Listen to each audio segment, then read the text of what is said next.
Hey guys, welcome back to Brian's Mysteries and Adventures on Trail. And today's case takes us to Costa Rica, where newlyweds Brandon and Brandy Wiley were just looking for adventure. They had quit their jobs and they had set out for Costa Rica with only their backpacks and their shared luggage, and they were looking for adventure. I first want to just say thank you to my family members that actually went to Costa Rica and sent me a lot of this footage. It's absolutely beautiful and it really helps give you guys a sense of what the area looked like. And just wanted to say that real quick. This newlywed couple had been traveling around backpacking for the last several months, and all of a sudden on this crazy day they found themselves in the midst of a disaster. One day they were on a beautiful Costa Rican beach. 2 days later they were lying injured in a dark South American jungle amid the wreckage of a single-engine Cessna plane. Now, Cessna planes are the most common type of plane to crash, and the small plane that was taking them to their beach destination crashed about 50 miles southwest of San Jose, which is the capital of Costa Rica, and this happened on November 28th of 2002. Now, they said that even before they crashed, while they were getting on the plane, they just had this nervous feeling, and sometimes it's just intuition when you know something bad is going to happen. This couple had planned to spend around 4 months exploring Central America and all over the West Coast, and it was two days after their arrival in San Jose that Brandy, who at the time was a 27-year-old nurse, and Brandon, her husband, they boarded this Cessna plane, which was carrying about 4 other passengers and 2 pilots. And unfortunately, unknown to them, the plane was out of course and it was getting veered off course basically due to the weather. Unfortunately, unknown to the passengers, the plane was scheduled to make another stop on a western coastal town called Quepos, and unfortunately this is where the problem started, because on that route the clouds were apparently so thick that within a few minutes the Cessna had crashed into a giant mountain, and they all just found themselves in this disastrous of a situation. Of course, unknown to them, they had crashed in a jungle area beside Chantal Mountain. So the Wileys said that the next thing they remember was coming in after the crash and seeing the fire and just knowing that they had to get away from it, because obviously a plane on fire could be very dangerous. Unfortunately, the pilot and co-pilot and another one of the passengers were killed instantly in the crash. So unfortunately, the co-pilot and pilot were the only ones that really would have known where they were. So, this is when panic set in, and the fire was really scaring them too, because they knew they had to get away from it. But thankfully, it started raining and it helped put out the fire. And at first that was good news, but then as it grew towards night, it got colder and darker and obviously more scary. All of the survivors had suffered serious injuries, and Brandy, being a nurse, was trying to help them as best she could. Once they got away from the plane and once the plane was put out, they got the most injured back in the plane to give them protection from the rain and help keep them warm. Brandon had suffered various injuries, included some damaged ribs, but he was able to walk, and he remembered smelling the fuel and he remembered smelling the blood, and he was scared because he knew that might attract wildlife and dangerous things.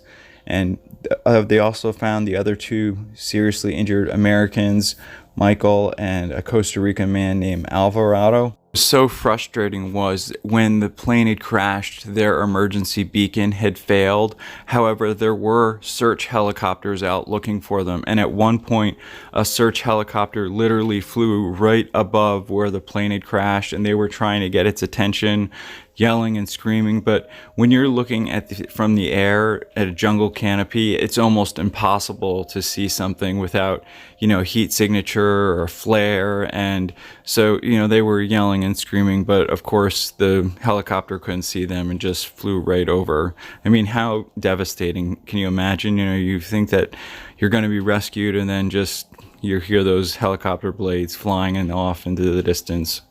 Once night fell, obviously the temperatures also fell. Everyone was injured. They were scared. I mean, I can't imagine. And I know that at one point they wanted to split up. They wanted to go look for help. And then there was, I mean, can you imagine being injured and left in a plane? You're scared, you don't know where you are, and the only people that are sort of not injured as bad as you are, that can actually walk and go get help, are going to leave you there, because who knows whether they would make it back. I mean, they're in the jungle in the middle of the night, and there's wild animals all over the place. So there was some dissension and obviously just a lot of fear, but they pressed on, they stuck together. The ones who could walk, they walked around gathering warm things and set up plastic bags to collect rainwater. But unfortunately, it got really cold during the night, and there was a fear of hypothermia setting in, especially for the people that were seriously injured. The Wileys reported that throughout the night, they just kept calling out to the other survivors, the ones that were seriously injured, because they were slipping in and out of consciousness, and they wanted them to stay conscious, because once you fall out of consciousness, there's a good chance of going into a coma. And they reported that everything started to feel like it was slow motion, and that's often a sign of things of going delirious. And around 4 a.m., the couple said they heard some rustling, which they thought was a jaguar, some kind of prey or something. So they went on. They heard monkeys howling. They saw giant tarantulas crawling past. I mean, can you imagine? You're just in the middle of this jungle with all these terrible, crazy things going by. Well, about an hour later, they saw lights on the adjacent mountainside, and they started screaming because they thought, oh, hey, there's help on the way. The Wileys then joined in with the screaming. They started using a fire, using paper, tampons, and other burnable items that were able to, anything they could to make the fire more visible. Now, at the time, there was this guy named Marvin Mena, and he was a volunteer from the Red Cross who happened to live near the crash site.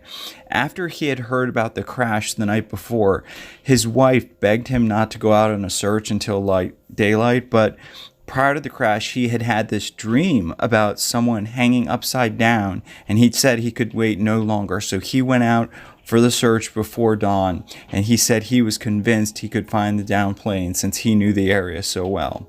I think it's just amazing, his dedication and perseverance, having really no knowledge except for his dream and obviously his knowledge of the area. So he set out before dawn, and he knew that the direction he needed to go. So he said he reported he was hacking his way through the brush with his machete when he started hearing the survivors. Now, he yelled out in Spanish, telling them to, whatever you do, stay where you are. He was able to slash a path through the brush with his machete. Now, he first came upon Brandon, and he, of course, had brought supplies, candy, water, different things. And it was at that point that they knew that they had been saved. And when he saw the condition they were in, I mean, Brandy's head required over 20 stitches. Doctors found that she was also suffering from internal bleeding. They suspected that she had suffered a concussion. Brandon had a concussion, shattered bones in his face, broken teeth. They had ironically matching scars above their eyebrows. I mean, it was just a miracle that he not only was able to find them, but was able to bring them to safety, to get them help, because without him, they never would have made it out alive. And he's just a hero in so many ways. The Wileys are quoted in saying that Mena is their own angel. They saw him again for the first time on a Good Morning American show where they actually talked about this whole story. And Marvin, who does not speak English, told the Wileys through a translator that he had heard the couple yelling out to him as he got closer to the crash site, but he did not understand anything they were saying except for when he heard them proclaim, "Oh my God." That's when he knew, obviously, that there was serious trouble. He was able to get a helicopter to come in and bring them all out. And according to what the Wileys told Good Morning America and everyone else who interviewed them, they said they had not lost their love for travel and they would like to return to Costa Rica. And Marvin Mena told them that the people of Costa Rica are willing and waiting for them and hope that their next experience will be a better one. That they both have just the best attitudes. I mean, here you are setting out to do a backpacking adventure for months, travel around with nothing but what you have on your back, and you don't even make it because of a plane crash. I mean, none of us could ever predict anything like that, and we shouldn't let those kind of things prevent us from doing future adventures. And I think that that's great that they haven't lost their will to keep adventuring, and I wish them all the best. One of the reasons I wanted to make this video is because a lot of times I get comments of people saying, oh, it's crazy to go out hiking, or it's insane for anybody to go out into the wilderness, but in my opinion, there's so many other things that we do in daily life that are just as dangerous, driving a car, getting on planes, and it just goes to show you that anything can happen, and we shouldn't let our fears of things going into the woods or hiking prevent us for possibly learning a great new thing that we might love, because there's so many things in the world that we can't predict, and we can't let it scare us from doing certain things. Obviously, we can take precautions, we can do the best to protect ourselves, we can plan, we can prepare, and I'm all for that, and that's why I'm always giving safety tips. But in this type of situation, they're backpacking for months, and it was a plane crash that ended up getting them in trouble, and obviously they couldn't have planned or predicted that.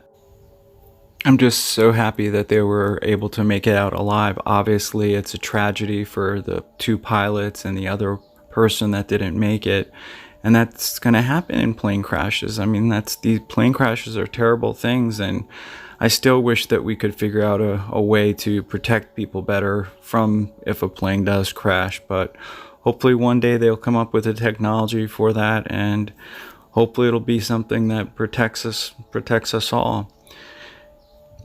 In any event, I just want to wish everybody happy adventuring, and I hope everybody's doing well. I hope everybody's week is off to a good start.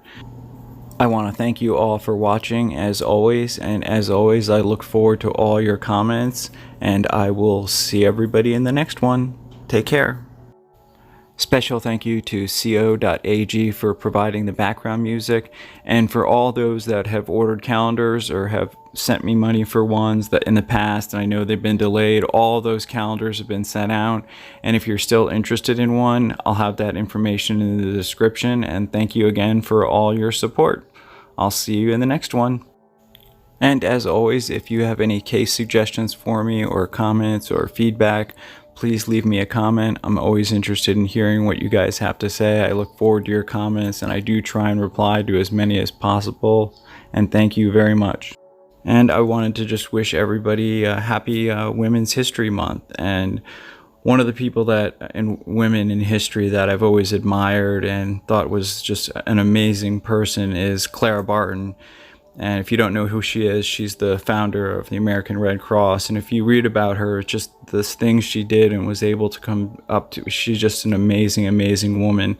And I'd love to hear about a woman in history, or anyone that you admire, and why, and what they meant to you. And yeah, definitely leave me a comment, because I'd love to hear about your thoughts.